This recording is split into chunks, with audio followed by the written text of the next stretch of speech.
Hello friend, मैं Vinod Kumar Vedanta civil services classes के online platform पर आप सबका स्वागत करता हूं।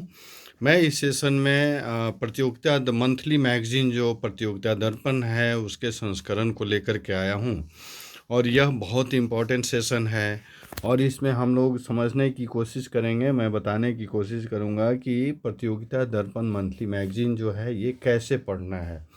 यह बेसिकली बहुत सारे बच्चे जो हैं जो अभी अभी स्टार्ट किए हैं, कमीशन की तैयारी करना शुरू किए हैं या कर रहे हैं, बहुतों को पता ही नहीं होता है कि किस बुक से कौन सा मैटर हमारे लिए एग्ज़ाम के पॉइंट ऑफ व्यू से महत्वपूर्ण है और वो क्या पढ़ना है क्या नहीं पढ़ना है।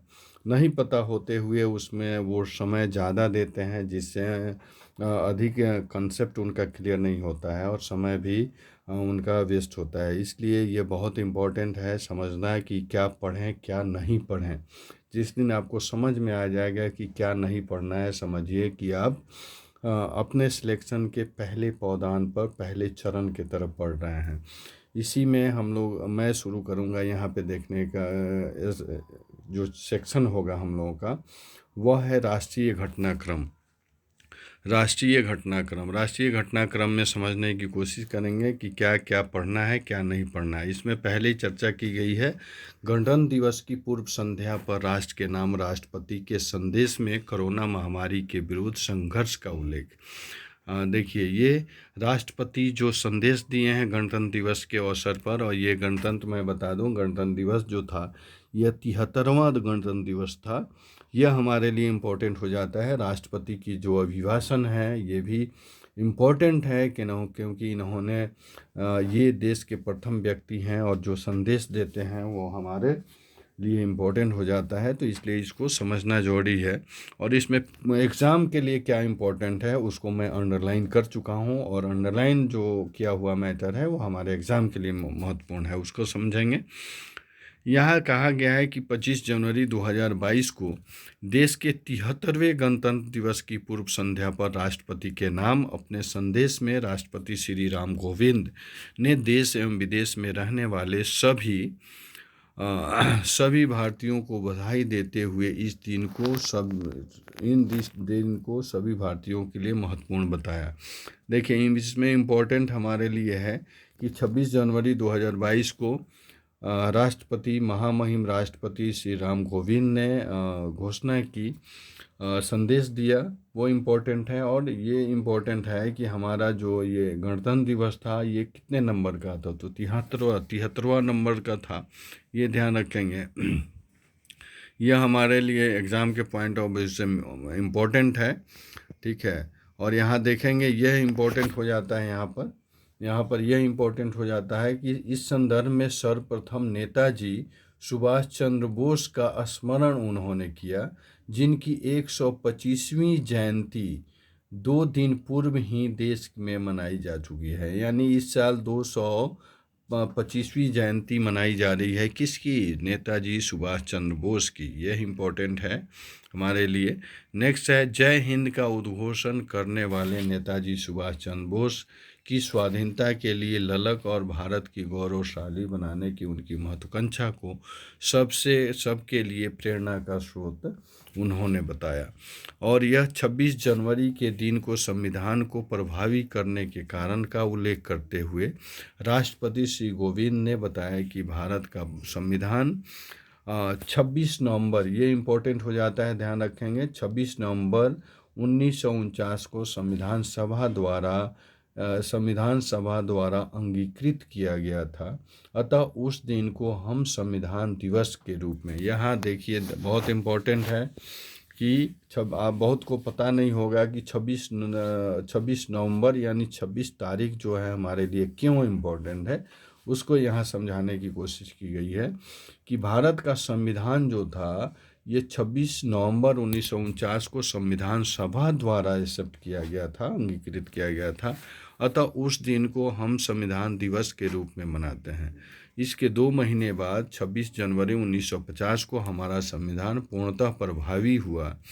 ऐसा सन 1930 में उस दिन को यादगार बनाने के लिए किया गया था, जिस दिन भारतवासियों ने पूरी आज़ादी हासिल करने का संकल्प लिया था। सन 1930 से 1947 तक हर वर्ष 26 जनवरी को पूर्ण स्वराज दिवस के रूप में मनाया जाता था।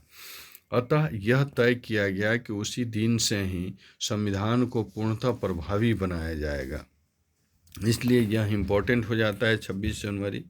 देखेंगे पूर्ण 26 जनवरी को क्या मनाया गया था? पूर्ण स्वराज दिवस के रूप में मनाया गया था। इसलिए ये 26 तारीख जो है हमारे लिए इम्पोर्टेंट हो जाता है। बाकी देखेंगे, बाकी कोई ख़ास इम्पोर्टेंट नहीं है, उसको एक रीडिंग दे सकते हैं, लेकिन रिवीजन करने की आवश्यकता नहीं है। रिवीजन करने के लिए जो मैं अंडरलाइन किया हूँ उसको आप लोग देख सकते हैं।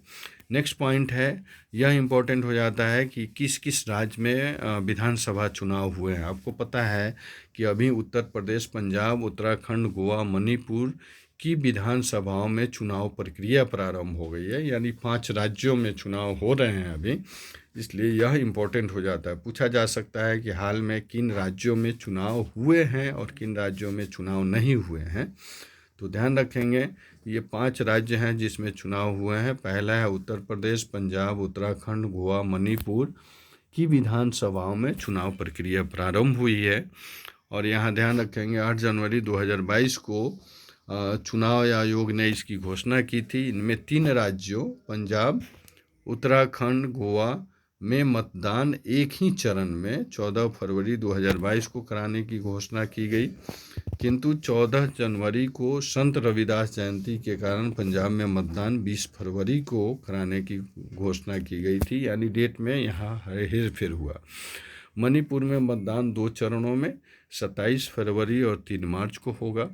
उत्तर प्रदेश, जहां मतदाताओं की संख्या 15 करोड़ से भी अधिक है, वहां 7 चरणों में मतदान होगा। वहां मतदान हेतु तिथियां 10, 14, 20, 23 और 27 फरवरी है तथा 3 और 7 मार्च 2022 को निर्धारित की गई है। ठीक है, यानी 7 चरण में उत्तर प्रदेश में हो रहे हैं। सभी 5 राज्यों में मतगणना 10 मार्च 2022 को होगी। यह इम्पोर्टेंट है जी, ये इतना ध्यान रखेंगे। फिर हो जाता है पंजाब विधानसभा के 117 सीटों में से 34 सीटें जो हैं अनुसूचित जाति के लिए आरक्षित हैं, जबकि जनजाति के लिए कोई सीट वहाँ पे नहीं है। उत्तराखंड के 70 सीटों में 13 सीटें अनुसूचित जाति और 2 सीटें अनुसूचित जनजाति के लिए आवश्यक हैं। यानी देखिए यहाँ इम्पोर्टेंट हो जाता है कि पंजाब में 117 सीटें हैं, उत्तराखंड में 70 सीटें हैं, गोवा विधानसभा की कुल 40 सीटों में 1 सीटें अनुसूचित जाति के लिए आरक्षित है। ध्यान रखेंगे मणिपुर में 60 सदस्यीय विधानसभा सीट है। मणिपुर में ये पूछा जा सकता है कि कितने सदस्य वाली विधानसभा मणिपुर में है, तो 60 सीटों वाली है, ये इम्पोर्टेंट हो जाता है। विधानसभा में 38 सीटों के लिए मतदान 27 फरवरी को होने हैं। ध्यान रखेंगे उत्तर प्रदेश में देखिएगा, उत्तर प्रदेश में 403 सदस्यीय विधानसभा में अनुसूचित जाति जनजाति के लिए आरक्षित सीटों की संख्या क्रमशः 84 और 2 हैं, यानी सबसे बड़ा ये हमारा राज्य है और इसमें 403 सदस्यीय विधानसभाएं इसमें हैं। 3 सदस्यीय यानी 403 विधानसभा के सदस्य हैं इसमें। बहुत इम्पोर्टेंट है, यहाँ ध्यान रखेंगे। इसी तरह यहाँ पे इम्पोर्टेंट हो जाता है चुनाव में प्रत्याशियों द्वारा किए जाने वाले व्यय की नई अधिकतम सीमाओं के तहत उत्तर प्रदेश, उत्तराखंड और पंजाब में प्रत्याशी अधिकतम 40-40 लाख रुपए चुनाव में खर्च कर सकते हैं, जबकि गोवा और मणिपुर में 28-28 लाख रुपए, यानी चुनाव आयोग के द्वारा खर्च राशि भी निर्धारित किया गया है। मतदान के लिए समय को 1 घंटा बढ़ा दिया गया है। पहले जो मतदान होते थे उनसे समय सीमा 1 घंटा बढ़ाया गया है, यहाँ पर ध्यान रखेंगे। ये इम्पोर्टेंट हो जाता है। नेक्स्ट है, देखिए ये इतना ही इस सेक्शन में इतना ही इम्पोर्टेंट है। नेक्स्ट है बीते वर्ष 2021 तक अब तक का 5वां सबसे गर्म वर्ष रहा। भारतीय मौसम विभाग के अनुसार ये 5वां सबसे गर्म वर्ष रहा 2021 का। इसकी चर्चा इन्होंने की है, ये देख रहे हैं। चलिए यहाँ भी एग्ज़ाम के पॉइंट ऑफ व्यू से कोई इम्पोर्टेंट चीज़ नहीं है, इसको आप यहाँ इग्नोर कर सकते हैं। फिर यहाँ देखें, ये मतदाताओं के जो 5 राज्य में चुनाव हुए हैं उसका यहाँ सारणी में दे दिया गया है, इसको आप देख सकते हैं, इम्पोर्टेंट हो जाता है। सीटों की संख्या, यानी किस राज्य में कितने विधानसभा के सीट हैं। गोवा में 40, मणिपुर में 60, उत्तर पंजाब में 117, उत्तराखंड में 70, उत्तर प्रदेश में 403। और ये तिथि निर्धारित की गई है, यानी देखेंगे मतदान के चरण जो हैं, गोवा में पहले 1 चरण में है, मणिपुर में 2 चरण में, पंजाब में 1 चरण में, उत्तराखंड में 1 चरण में, और उत्तर प्रदेश में 7 चरणों में मतदान निर्धारित किए गए हैं। ठीक है जी, यह इम्पोर्टेंट हो जाता है, आप ध्यान रखेंगे।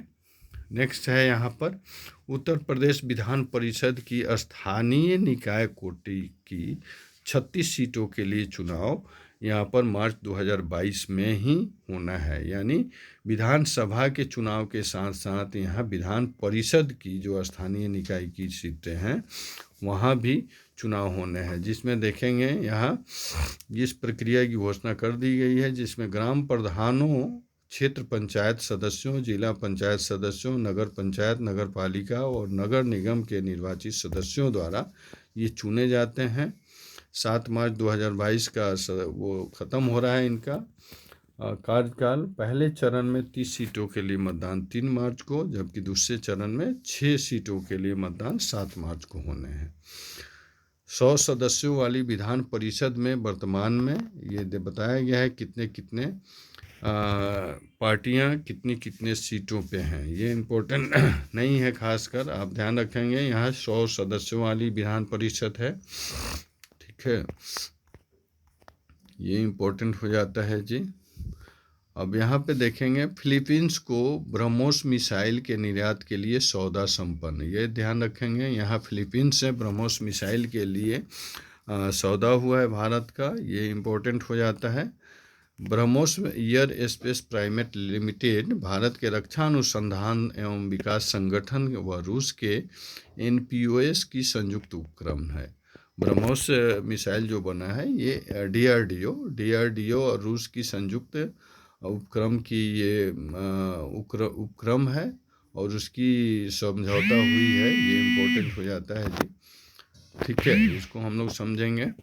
चलिए आगे बढ़ते हैं। यहाँ पर समाचार विधान की टीआरपी रेटिंग पुनः प्रारंभ, ये उतना इम्पोर्टेंट नहीं है, लेकिन आप ध्यान रखेंगे इसका। समाचार रेटिंग जो होती है टीआरपी का, वो विगत वर्षों में बंद कर दिया गया था, लेकिन अब फिर स्टार्ट किया गया है, उसके बारे में ये कह रहे हैं।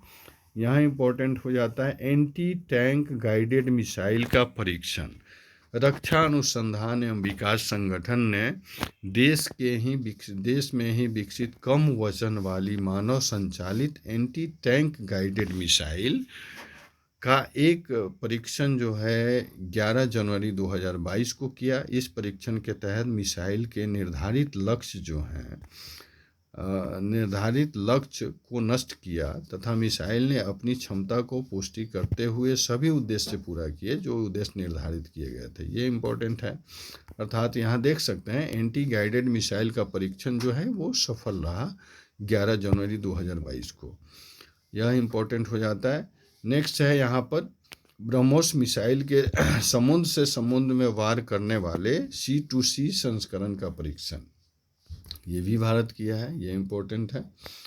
यहाँ देखेंगे स्वदेश निर्मित पहले विमान वाहक युद्धपोत विक्रांत के समुद्री परीक्षणों का एक और दौर, यानी बहुत सारे दौर होते हैं परीक्षणों का, उसके तहत ये किया जाता है, उसमें दूसरा दौर ये संपन्न हुआ, यह इम्पोर्टेंट है। भारत के पहले स्वदेशी विमान वाहक युद्धपोत विक्रांत के तीसरे दौर के समुद्री परीक्षण 9 से 17 जनवरी 2022 को संपन्न हुआ।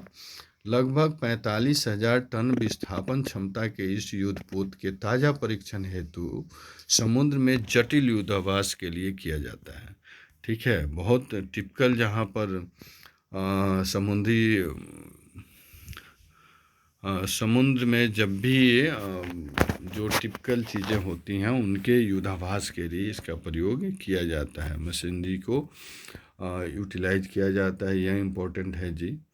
ठीक है। और यहाँ देखेंगे नौसेना से हटाए गए INS खुखरी को स्मारक के रूप में विकसित हेतु दिया दीव प्रशासन को सौंपा गया, यानी दमन दीव को इसको दे दिया गया है। वो विकास करके इसको खुखरी जो था, खुखरी भारतीय नौसेना में ये सेवा दे चुका है, 32 सालों का सेवा दिया है। इसको अब क्या किया गया है, यहाँ से नौसेना से हटा दिया गया है। ठीक है। देखेंगे जनवरी 2022 से भी जारी रहा। इस श्रृंखला में सुपरसोनिक क्रूज मिसाइल ब्रह्मोस के C2C संस्करण का परीक्षण INS विशाखापत्तनम से 11 जनवरी 2022 को किया गया। मुंबई स्थित मझगांव शिपयार्ड लिमिटेड द्वारा निर्मित विध्वंस युद्धपोत INS विशाखापत्तनम को अक्टूबर 2021 में ही भारतीय नौसेना में शामिल किया गया था। ठीक है। और यह DRDO की संयुक्त साझेदारी से इसको बनाया गया है, ध्यान रखेंगे, यह इम्पोर्टेंट हो जाता है। सीमा पर तनाव समाप्त करने के लिए भारत और चीन के बीच कोर कमांडर की वार्ता 14वां दौर संपन्न, ये इम्पोर्टेंट हो जाता है। यानी आप देखेंगे कि तनाव को समाप्त करने के लिए भारत और चीन के बीच जो कोर कमांडर की वार्ता होती है वो उसका 14वां दौर था, उसका समापन अभी हाल ही में हुआ है। ठीक है जी। चलिए, ये बहुत इम्पोर्टेंट है, इसको हम लोग आज समझने की कोशिश किए हैं कि प्रतियोगिता दर्पण का जो सीरीज है इसमें राष्ट्रीय संस्करण को कैसे पढ़ना है, राष्ट्रीय घटनाक्रम को। नेक्स्ट ऑडियो में मैं लेके आऊँगा अंतर्राष्ट्रीय घटनाक्रम में कौन कौन एग्ज़ाम के लिए इम्पोर्टेंट हैं और कैसे पढ़ना है।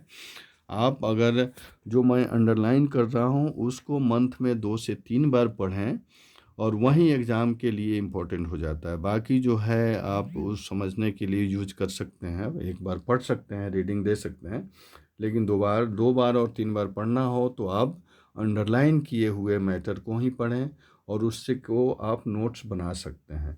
चलिए, फिर मिलते हैं अंतर्राष्ट्रीय घटनाक्रम के साथ, तब तक के लिए धन्यवाद। Thank you.